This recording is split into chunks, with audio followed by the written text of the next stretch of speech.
Krishna river చూడొచ్చు. కృష్ణా నది ఎలా ఉంది, బ్యారేజ్ ఎలా ఉంది, ఏ విధంగా ఉంది.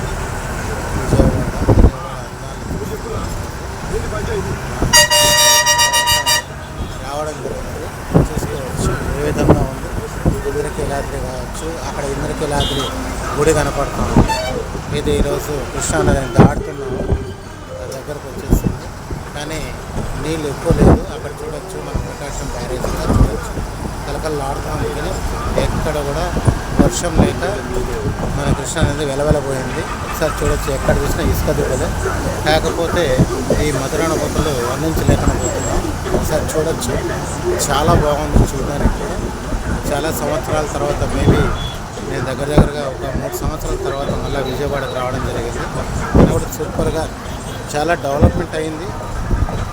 కొత్త కలయిక అనేది వచ్చింది. ఈరోజు అమరావతికి వెళ్ళాను, కానీ అక్కడ వీడియో షూట్ చేయలేకపోయాను. ఒకసారి చూడొచ్చు, ఈ కొత్త ప్రభుత్వం వచ్చిన తర్వాత కలకల్లాడుతూ ఉంది. మన కృష్ణానది కూడా అందాన్ని కూడా పులకరించిపోతున్నాం. ఈరోజు ఏమంటే వర్షాలు లేక, వానలు లేక, నీళ్లు లేక కృష్ణానది వెలవెలబోతూ ఉంది. ఈరోజు చూడొచ్చు, ఎన్నో ఇసుక దెబ్బలు ఉన్నాయి. నీళ్లు కూడా సరిగా లేవు.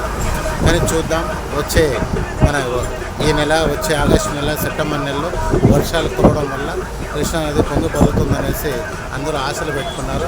రైతాంగం కూడా చాలా ఆశగా ఉంది.